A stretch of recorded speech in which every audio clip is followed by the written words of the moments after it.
mon Afrique. Cameroun, mon peuple. Cameroun, mon Afrique. Ah, pour te baisser. Quand vous voyez mon corps là, gras, c'est la mauvaise vie.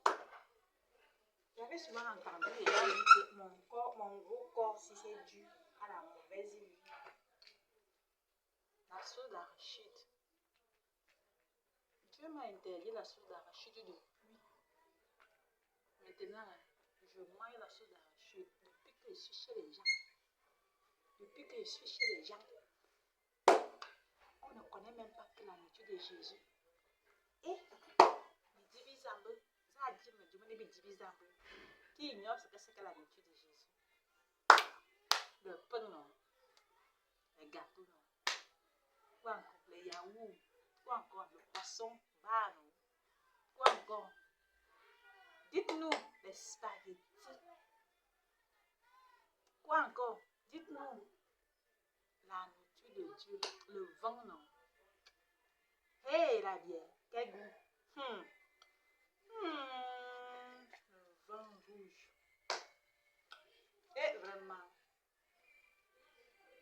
les gens qui disent qu'ils veulent arranger le monde là, au lieu qu'ils m'envoient le vin rouge, depuis qu'ils ont appris que Jésus est revenu. Eh, à votre besse, bien au fort. Ils sont en train d'arranger la terre sans m'envoyer le vin rouge. Et j'ai déjà vérifié que quand je bois le vin rouge là, la jugeote s'installe.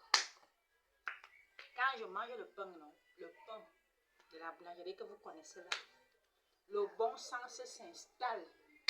Quand je mange, vraiment, l'affaire qu'on avait dit à l'église là, que la nourriture de Dieu, imaginez alors que voici alors vrai Dieu, voici alors vrai Jésus, non, on ce qu'est sa nourriture. On donnait souvent quoi là-bas à l'église? Dites-nous la vérité. Le sirop, le jus, le vin rouge, les gâteaux. C'était quoi? Voilà. Depuis que je suis venue là, qui me donne même la nourriture de Dieu. Il y a quand même quelqu'un qui me garde souvent, occasionnellement, le gâteau de la boulangerie qu'on appelle Acropole. Le gâteau sort dans un carton blanc comme ça. Le gâteau à la crème. Quand il me remet ça, j'avale. Au moment où j'avale, la paix s'installe. Je commence à entonner les chants joyeux. Je me rends compte que c'est seulement ça ma vie. La terre sera seulement en joie. Aïe, me vac. Avak, me engage. Ni wanganje ne bien.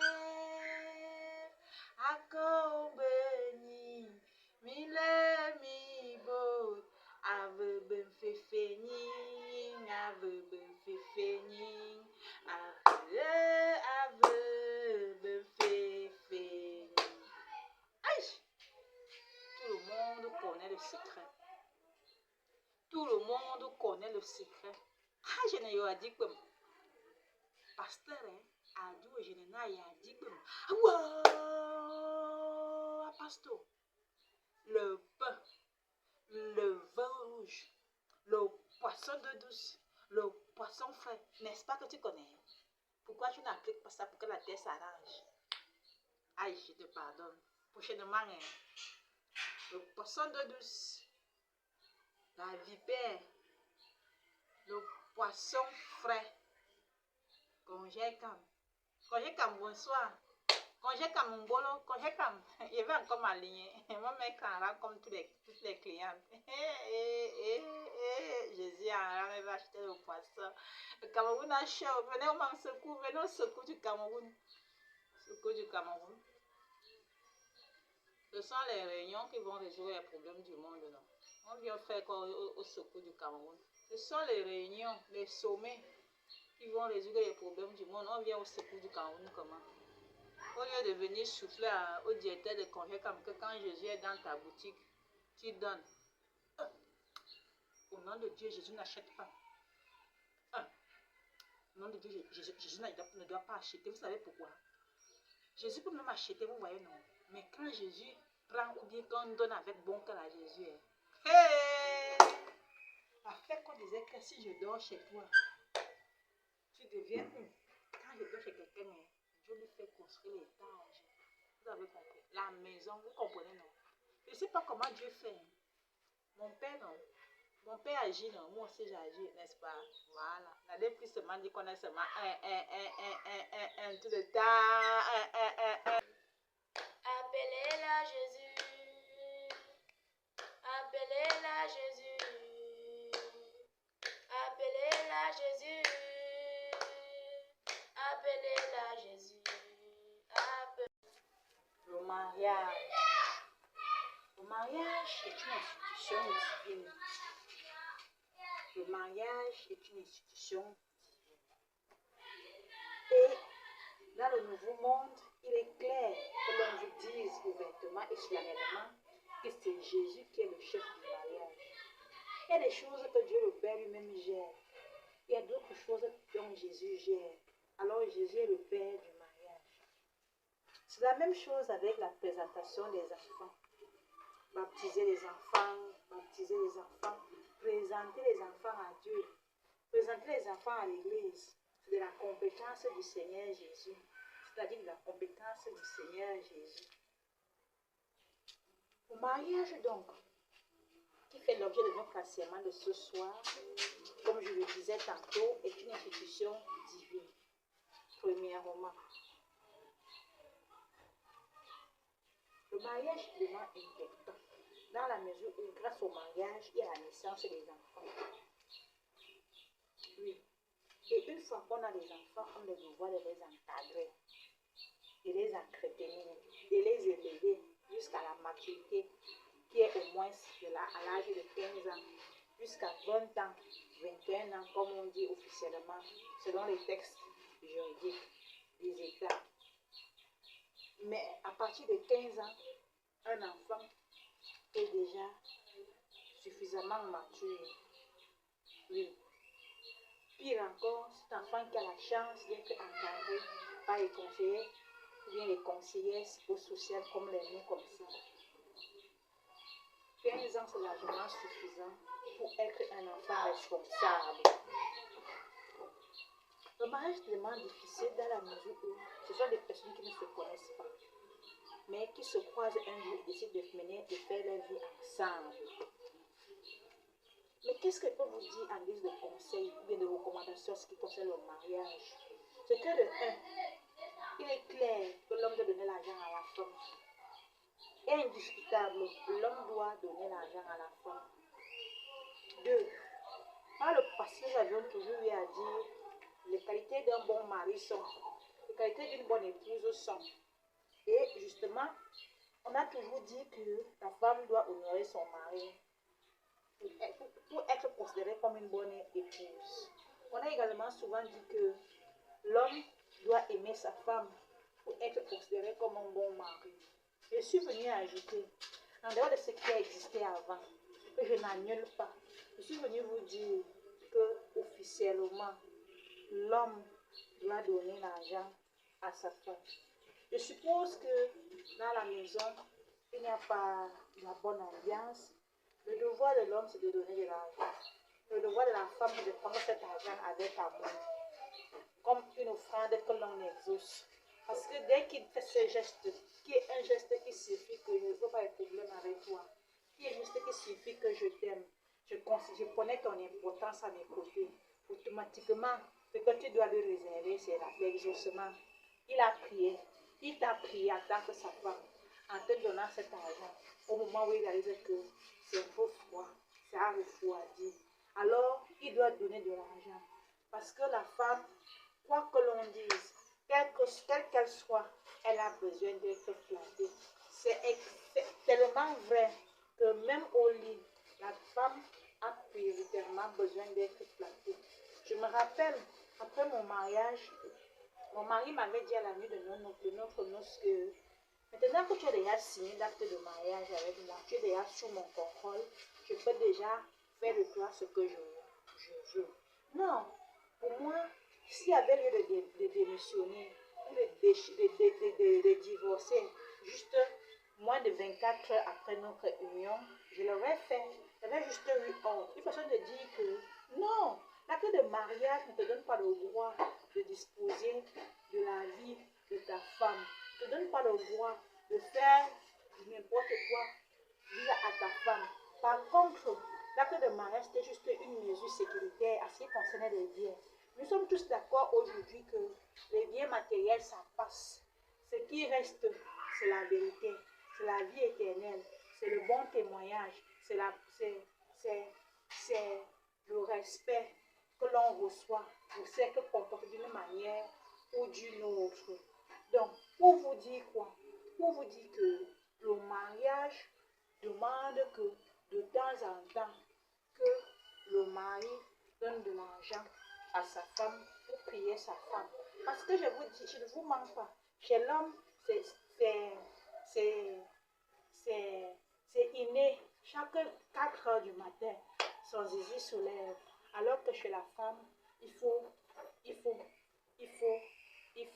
Par conséquent, l'homme doit prier sa femme. En donnant de l'argent, on ne prie plus par la bouche, on prie avec de l'argent. Et la femme doit toujours exaucer la prière de son mari du fond de son cœur. C'est ce que je suis venue ajouter.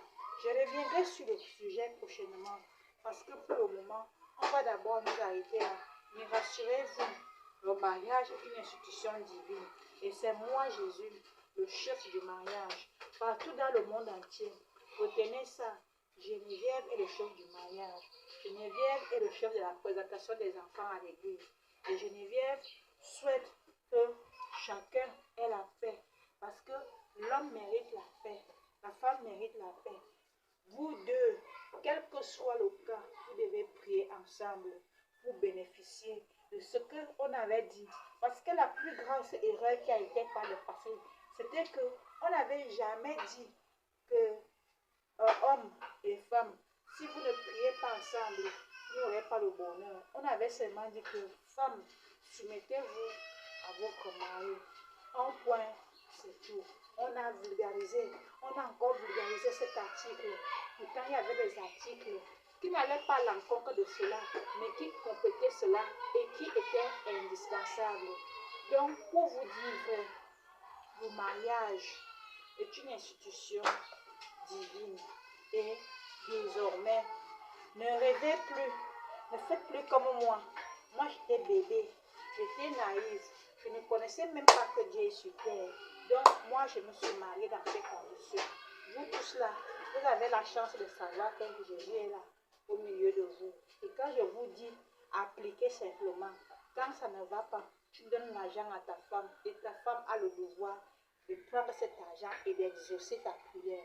Voilà que c'est clair aujourd'hui en ce qui concerne le mariage. Je vous ai tout dit. L'argent, la femme qui n'exauce pas à la prière de son mari, quand son mari lui tend, quel que soit le montant, petit ou grand, quand son mari lui tend cet argent pour lui dire que je te respecte, ça veut dire je te respecte, prends ça. Que notre vie, l'harmonie de notre couple continue. La femme qui n'exauce pas la prière de son mari sera en erreur. C'était que ça que je peux vous dire. Et vous avez intérêt à croire en moi. Parce que si vous ne croyez pas en moi, je ne mettrai pas la paix dans vos réunions. À bon entendeur, salut. Appelez-la Jésus. Appelez-la Jésus. Appelez-la Jésus. Appelez-la Jésus. Miracle. Au début de ma mission comme prophétesse de paix, d'amour et de justice, c'est-à-dire Geneviève, c'est-à-dire Jésus, j'avais rédigé 2 poèmes. Un était intitulé Le bon mari. L'autre était intitulé La bonne épouse. Bon, il va falloir que je rentre dans mes archives pour pouvoir repérer les 2 poèmes en question. Et j'avais listé les critères d'un bon mari d'une part, et les critères d'une bonne épouse d'autre part. Ouais, maintenant que j'ai le vin rouge pour boire, je sais que le petit bouchon est où? Où sont les jeunes pour décapsuler, pour ouvrir mon vin rouge? Je vais boire comment? Est-ce que je vais le boire fermé? Dans les difficultés, avec tout ce qu'il y a comme serviteur de Dieu dans le monde. Le serviteur de Dieu, c'est le serviteur de Jésus en temps normal. C'est le serviteur de Dieu qui doit ouvrir ce vin rouge, que puisse le déguster. Et un serviteur de Dieu digne de ce nom. C'est-à-dire que celui-là qui, quand il est à mes côtés, j'ai la paix du cœur, la paix qui guérit les nations. Ouais, vous voyez les problèmes. Il va falloir maintenant qu'il travaille parce que je vous ai promis que je vais vous conseiller sur les mariages. Je vais compléter l'enseignement sur les mariages. Bien les orientations, les principes, la réglementation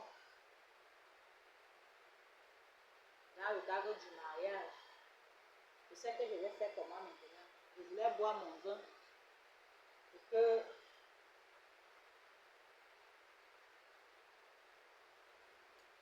je sois bien inspiré. Oh, vraiment.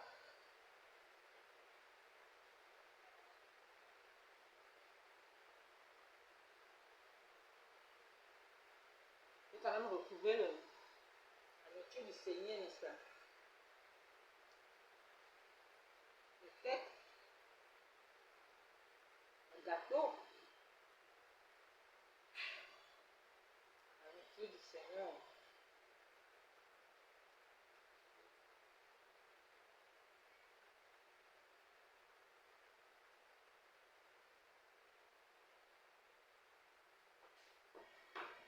J'ai quand même l'appétit. Merci.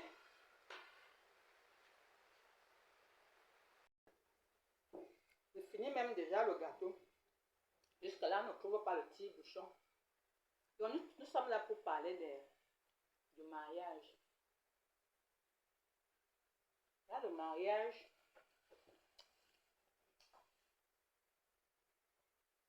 l'homme commande à la maison. Bien. Déjà, le jugement, tant attendu, est déjà disponible. Il y a eu trop de problèmes avant l'avènement du Seigneur concernant l'égalité des sexes. Le jugement que Dieu m'a demandé de prononcer, c'est que l'homme commande à la maison, la femme commande au bureau. Et souvenez-vous que j'ai dit que l'abus d'autorité n'est pas bien. Quel que soit ton rang social, ta position stratégique, il faut éviter les abus d'autorité. Alors, ça ne sert à rien que parce que je suis le chef de famille, quand j'arrive, on crame, on crame, on crame. Je me rappelle, quand j'étais encore mariée, quand mon mari venait dans mon bureau, ma collègue et moi, on entrait sur la table. Le voilà qui arrive. Et qui gars? Hé, ton mari, il est obligé de venir dans mon bureau, mais j'entre sur la table comme si il va retrouver du bureau. C'était terrible. Une façon de matérialiser que j'avais vraiment peur de lui. Bon, est-ce que, moi je sais pas, jusqu'à ce niveau-là, est-ce que c'est normal?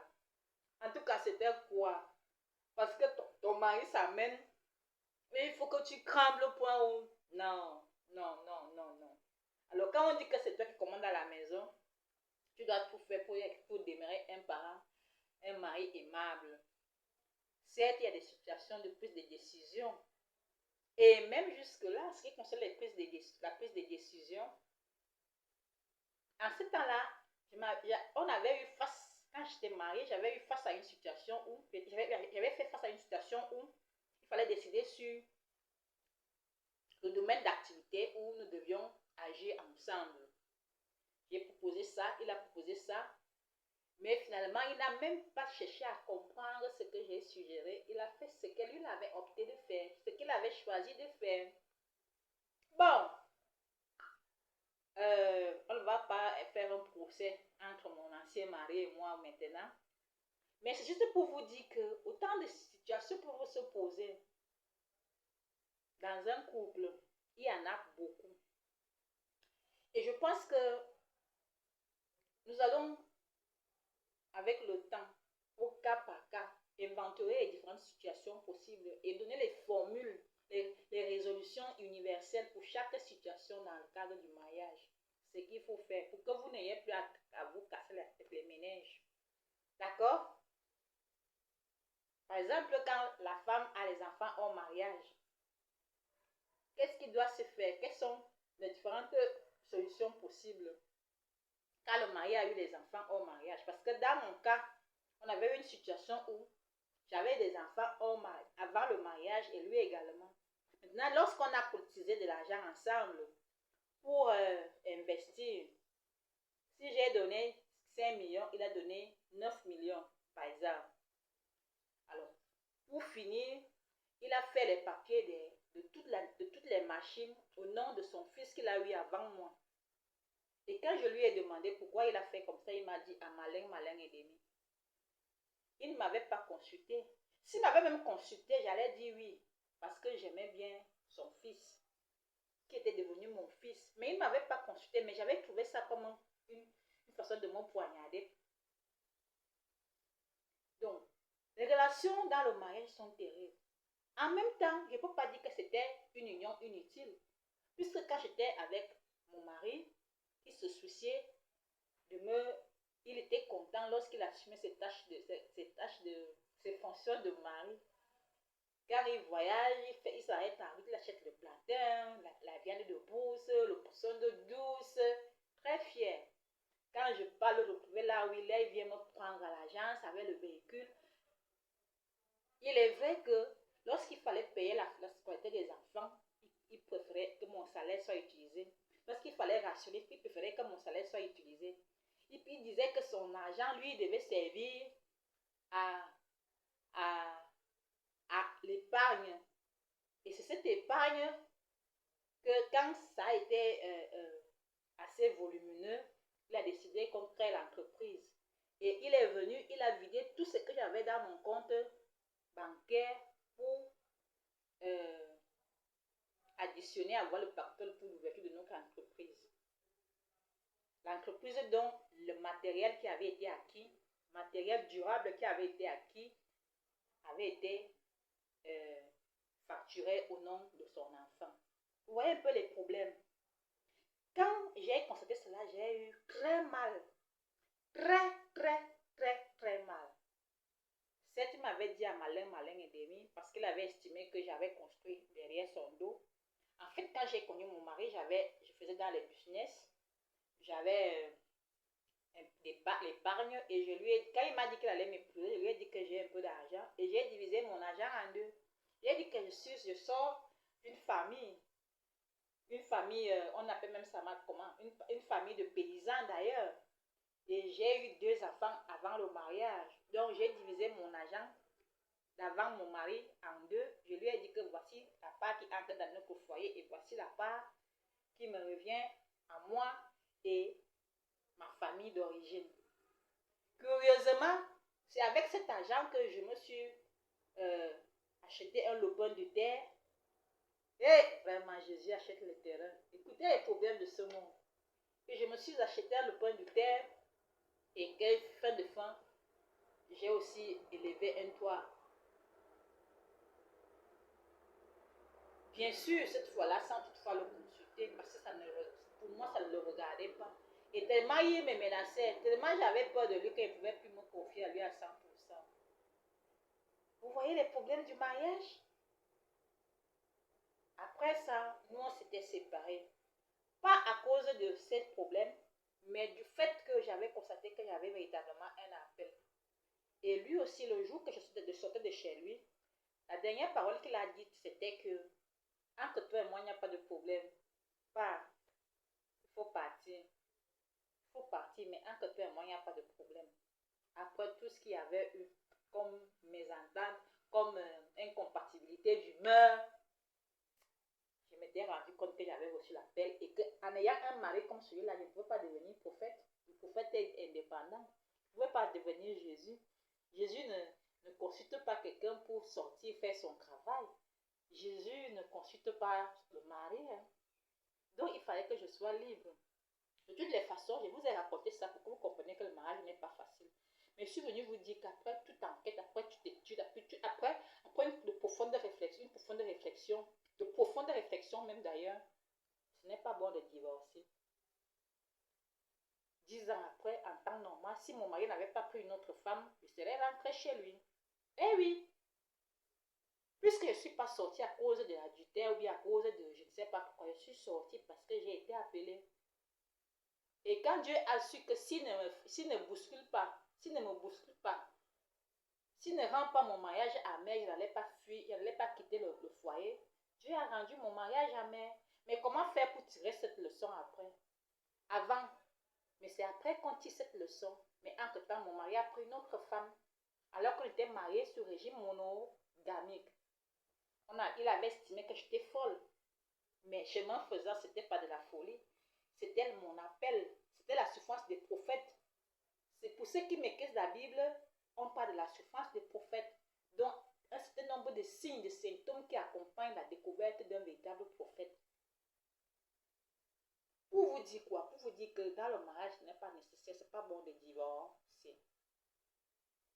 On ne divorce pas. Et j'ai dit d'une manière générale, pas d'abus d'autorité. L'homme commande à la maison. Ça veut dire que la femme devrait être toujours contente de faire à manger pour son mari. Toujours. Si tu as de la peine à faire à manger pour ton mari, prie-moi. Appelle-moi au secours dans la prière pour que je t'aide. Si ton mari n'aime pas manger, appelle-moi au secours dans la prière pour que je t'aide pour qu'il ait l'appétit. Et si tu ne sais pas préparer, appelle-moi pour que je te donne les conseils pour que tu saches préparer. Parce que ce n'est pas bon que tu prépares ce qui ne plaît pas à ton mari. Et vous, chers hommes, apprenez à dire la vérité à vos femmes. Que ce que tu as préparé là, ça ne me plaît pas. Prépare comme ça. De plus en plus, on dit que le cube magique n'est pas bien. Qui impose qu'on ne mange pas le cube magique, le mari ou bien la femme? Alors faites très attention. L'art culinaire est très important dans un foyer. Si vous avez un mari qui aime manger, donnez-lui à manger, faites la nourriture à son goût. Et si vous ne savez pas préparer, acceptez. Il faut qu'il soit honnête pour vous dire honnêtement que je n'ai pas apprécié ce que vous avez fait, ce que vous avez préparé. Ce n'était pas bien fait. Alors là, il faut chercher à lui demander ce qu'il désire. Et ne te fâche pas. Chère femme, ne vous fâchez jamais dans ces conditions. En ce qui concerne les enfants, je ne peux pas vous dire que c'est la femme qui est mieux placée pour encadrer les enfants, pour donner les conseils à l'enfant, pour donner des orientations, pour décider en dernier ressort ce qui concerne les enfants ou bien l'homme. Mais c'est toujours est-il que dans la vie, il faut en tant que parent apprendre. On apprend à élever aussi ses enfants, à encadrer ses enfants. Toi, ton père peut-être était un villageois, il ne connaissait pas qu'on lave les toilettes, qu'il y a les toilettes modernes. Est-ce que tu vas donner l'éducation que tu as reçue de tes parents à tes enfants alors que toi, tu as déjà les moyens, tu as déjà les toilettes modernes, et ainsi de suite. Soyez prêts à apprendre. Soyez prêts à apprendre. Et vous ne devez pas être ce genre de parents qui débattent avec Jésus, qui discutent avec Jésus. Oui, je vous connais de par le monde entier. Quand même Jésus vous oriente, vous discutez. Vous discutez le choix des métiers. Toi-même, tu n'as pas un bon background. Toi-même, tu n'as pas une bonne expérience de vie. Mais tu veux décider sur le métier de ton enfant. Il y a des enfants qu'on va maintenant former. Ça aussi, je m'adresse aux institutions du système éducatif. On va maintenant bien former quant au choix de leur métier. Parce que beaucoup de parents sont des villageois. À l'heure de l'Internet, vraiment, les parents, à un moment donné, sont en déphasage avec la vérité. Beaucoup de métiers vont disparaître. Est-ce que les parents sont au courant de ça? Et beaucoup de métiers ne vont pas aussi disparaître parce qu'ils ne vont pas vous faire peur. Tous les métiers ne vont pas disparaître. Mais il faut savoir ce que l'on veut. Il faut savoir ce que l'on veut. En ce qui concerne les familles, ta belle famille et vice-versa, il y a un certain nombre de principes qu'il faut avoir. Il faut être respectueux avec sa belle famille. En même temps, il ne faut pas laisser que sa belle famille te domine. Que ta belle famille te domine. Alors, il faut avoir la jugeote, la capacité de discerner. Il faut être en même de raisonner. Chaque famille doit donc normalement être éduquée sur la conduite à tenir. Il y a des beaux-fils qui sont étouffés dans leur belle famille. Oui, ce qui n'est pas très bon. Ce qui n'est pas très bon. Et ce qui n'est même pas bon. Donc, quand vous étouffez les gens, faites très attention parce que ça a des répercussions. Et pour finir, je voudrais vous dire quelque chose de très important. Quand on dit famille, la famille élargie est incontournable. Je vous assure. Vivez même en autarcie. N'acceptez pas les gens chez vous. Mais retenez une chose, si vous avez, vous êtes obligé de donner aux membres de votre famille. Obligatoirement. Donc ne mangez pas seul. Je parle de l'argent. Sauf si vous n'en avez pas. Je peux vous donner ce... Je peux m'arrêter là aujourd'hui. J'ai abordé le sujet de manière assez globale. En illustrant pas des exemples, pas mon cas personnel. Pour que vous compreniez que le mariage n'est pas un lien facile. Mais si vous savez que je peux vous aider dans vos différentes épreuves, faites l'effort d'être aussi en règle envers Jésus. Ça veut dire, payez vos dîmes, payez vos offrandes, sachez faire les actions de grâce. Jésus est sur terre. Jésus n'est plus cherché. Jésus est au Cameroun. Action de grâce. Mon foyer ne va pas bien. Dépôt dans le compte du Seigneur. Oui, dépôt dans la banque du Seigneur. Dépôt dans la banque du Seigneur parce que, effectivement, l'œuvre sociale de Jésus, l'œuvre sociale de Dieu en d'autres termes, a besoin de fonctionner pour soutenir n'importe qui, n'importe où, n'importe quand, en fonction des critères qui seront arrêtés. Pour vous dire, je vous ai largement parlé. Pour le moment, je vais m'arrêter là. Je ne sais pas, jusque-là, on n'a pas ouvert mon vin rouge.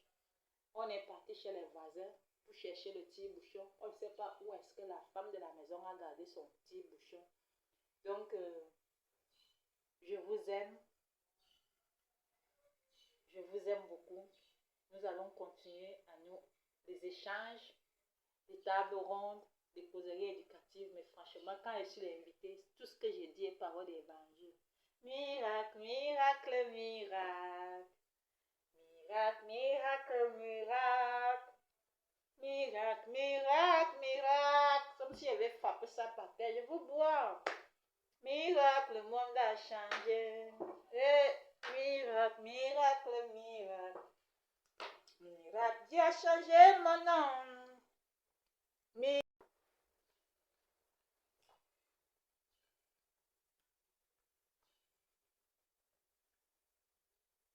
Oh, merci, j'ai l'appétit. Quand j'ai l'appétit comme ça, je pense seulement à Isaïe avec ses problèmes, avec les autres. Poutine, les problèmes. Révèle quand même le gâteau. Asia, patience. Ce n'est que moi, vous arrêtez. Même dans la Bible, quand il y avait les problèmes,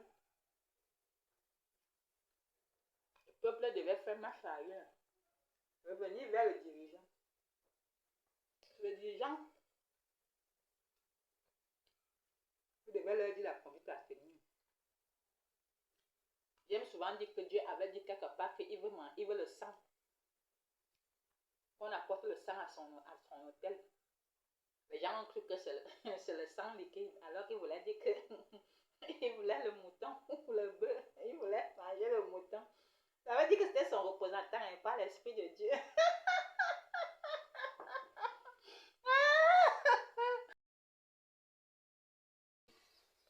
Miracle, miracle, miracle. Miracle, miracle, miracle. Miracle, miracle, miracle. Miracle, mon nom a changé.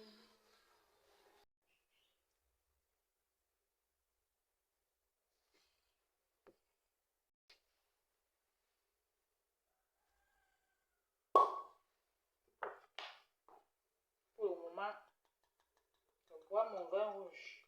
Il va de ma santé, de mon bien-être. Quand on vous dit que la nourriture de Dieu, la nourriture de Jésus, c'est pour mon bien-être. Ah, mon corps est déjà rempli de graisse. Avec ceci, ça va un peu me dégraisser. Oh, vraiment.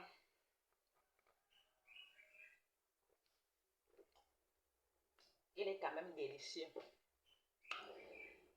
Je vais le boire avec qui? Il fallait d'abord boire parce que c'est un médicament pour moi. Merci. Ma BS, au revoir. Oh, tu aimes trop m'appeler ma BS, Passy. Appelez-moi,